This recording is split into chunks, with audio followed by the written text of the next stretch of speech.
Pace bene, masih di mea culpa. Ada kardinal baru di gereja Katolik. Paus Fransiskus memilih 13 kardinal yang baru dan disampaikan dengan terang definitif dalam perayaan Ekaristi 28 November di Vatikan. Dua di antaranya kapusin, seorang uskup dan seorang adalah pastor. Raniero Cantalamessa, pengkhotbah rumah tangga kepausan. Oke, ada beberapa informasi. Kita mau lihat dulu dari kitab hukum kanonik hal-hal tentang kardinal ini, hal-hal mendasar ya. Siapa yang dipilih? Bisakah seorang pastor dipilih menjadi kardinal? Ternyata bisa. Nah, kita mau lihat itu di kitab hukum kanonik dan kita mau melihat secara ringkas biodata ke-13 kardinal yang baru itu. Mulai dari kanon 349 ada keterangan khusus tentang kardinal dalam gereja Romawi Kudus katanya.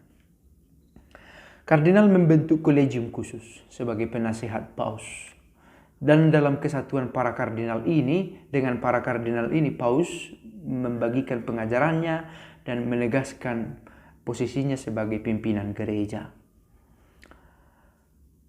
Kumpulan para kardinal ini terbagi 3 tingkatan. Satu kardinal untuk kelompok kolegium ini, satu kardinal presbiteral, dan satu kardinal diakonal. Ini tingkatan pelayanan mereka. Dan yang bisa diterima menjadi kardinal adalah sekurang-kurangnya sudah menerima tahbisan presbiteral. Itu dia. Sekurang-kurangnya sudah menerima tahbisan presbiteral, sudah menjadi pastor sekurang-kurangnya. Siapa yang mengangkat kardinal ini? Yang diangkat menjadi kardinal adalah para laki-laki yang dipilih oleh paus dengan bebas. Paus memilih siapa saja yang dia pandang layak. Apakah paus meminta masukan dari penasehatnya? Who knows? Tetapi paus memiliki hak untuk memilih secara bebas. Dan sekurang-kurangnya sudah ditahbiskan presbiterat menjadi pastor. Unggul dalam ajaran, moral, kesalehan dan juga arif dalam bertindak. Oke, ini kalimat yang mau menyatakan bahwa seorang kardinal itu kiranya dipandang layak oleh orang lain dan ditemukan satu keutamaan di dalam dirinya. Satu atau lebih keutamaan. Dan mereka yang belum uskup harus menerima konsekrasi episkopal.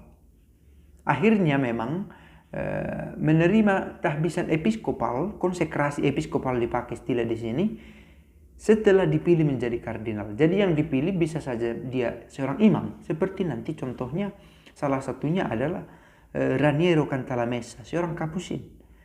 Dia pernah memimpin retret kapusin di Medan dan dia pengkhotbah kepausan selama kurang lebih 30 tahun dan akhirnya menjadi kardinal, diangkat, dipilih oleh Paus Fransiskus.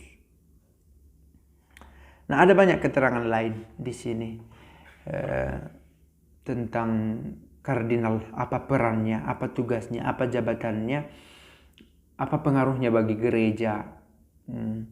Tetapi saya pikir cukup kita tahu bahwa kardinal seorang laki-laki dipilih secara bebas oleh paus dan dinyatakan secara resmi dalam sebuah dekret, dikatakan itu. Dikatakan secara resmi dalam sebuah dekret yang diumumkan di hadapan kolegium kardinal sebelumnya. Dan sejak pengumuman itu mereka terikat kewajiban dan hak yang ditetapkan oleh undang-undang. Dan itu secara rinci bisa kita lihat, ya tidak persis secara rinci, tapi bisa kita lihat keterangannya dalam kitab hukum kanonik. Saya masih ingat kata Ignatius Kardinal Suharyo bahwa dia sendiri pun tidak begitu menahu soal apa yang seorang kardinal lakukan pada awal-awal dia terpilih menjadi seorang kardinal.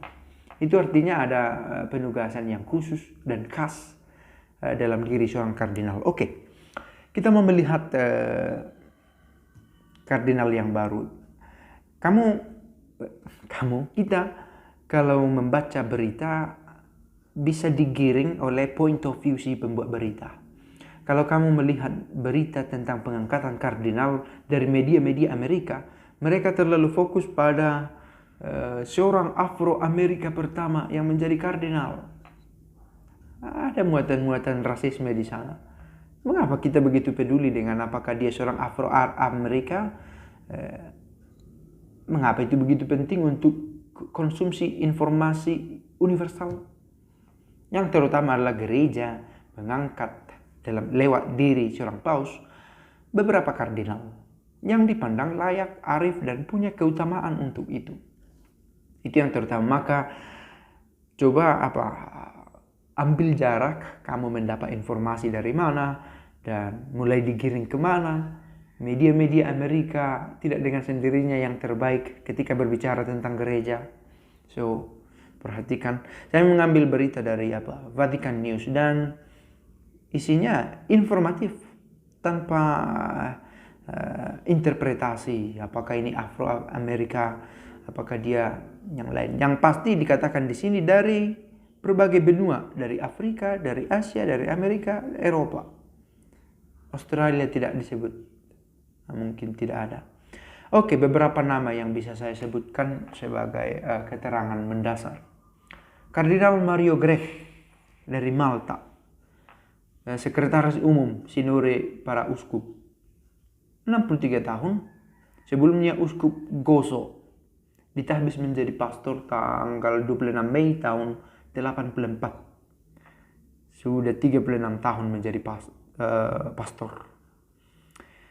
Memiliki gelar lisensiat dan doktor dari Pontifical Lateran Universitas dan Angelicum, gelar kehormatan.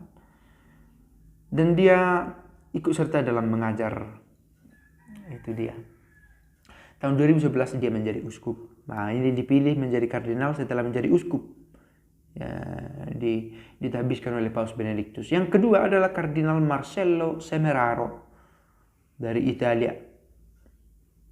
Dan sebelumnya sudah bekerja di kepausan juga di satu komisi perfect pengangkatan para kudus, orang kudus. Dia ditahbis menjadi pastor 8 September 1971. Mengajar teologi dogmatik dan usianya sudah 72 tahun.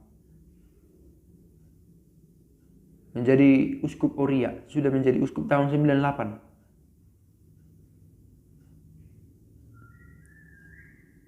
Oke, kemudian ada Kardinal Antoine Kambanda, uskup agung di Rwanda, negara Rwanda, Kigali.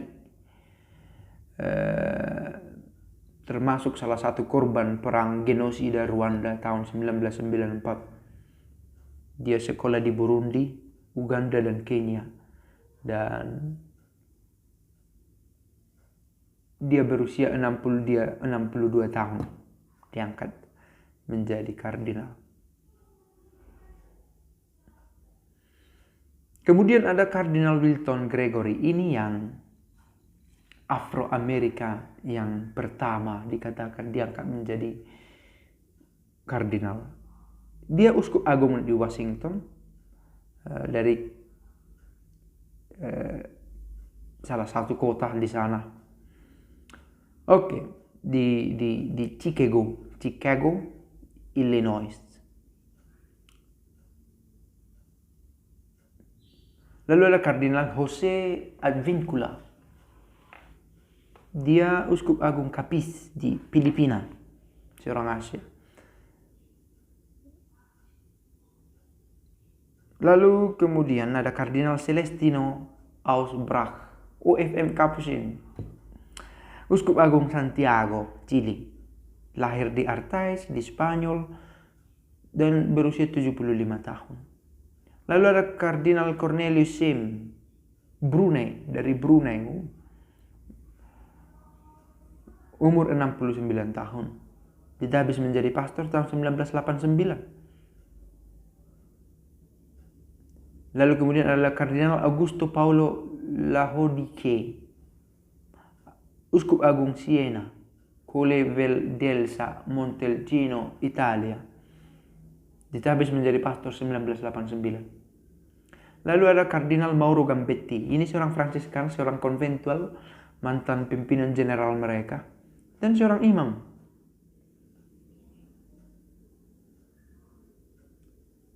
Yang kemudian dikonsekrasi uskup menjadi pada tingkat uskup pada tanggal 22 November. Seorang OFM konventual.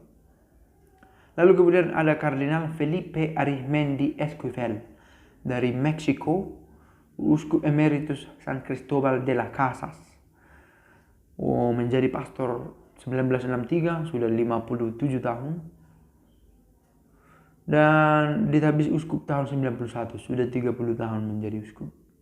Kardinal Silvano Maria Tomasi sudah menjadi seorang nunsius sebelumnya dan sudah menjadi pastor tahun 1965. Lalu ada Kardinal Raniero Cantalamessa yang saya sebut tadi, OFM Capuchin, seorang pengkhotbah rumah tangga kepausan. Sebelumnya dia adalah seorang dosen, dia studi di bidang teologi dan literatur klasik, sempat menjadi dosen dan kemudian meninggalkan dunia akademiknya dan menjadi pengkhotbah rumah tangga kepausan. Lalu kemudian adalah Kardinal Enrico Ferrocci, seorang imam, tetapi sudah cukup tua. Nah, itu informasi yang saya dapat tentang kardinal-kardinal yang baru diterima dalam gereja Katolik. Pace bene.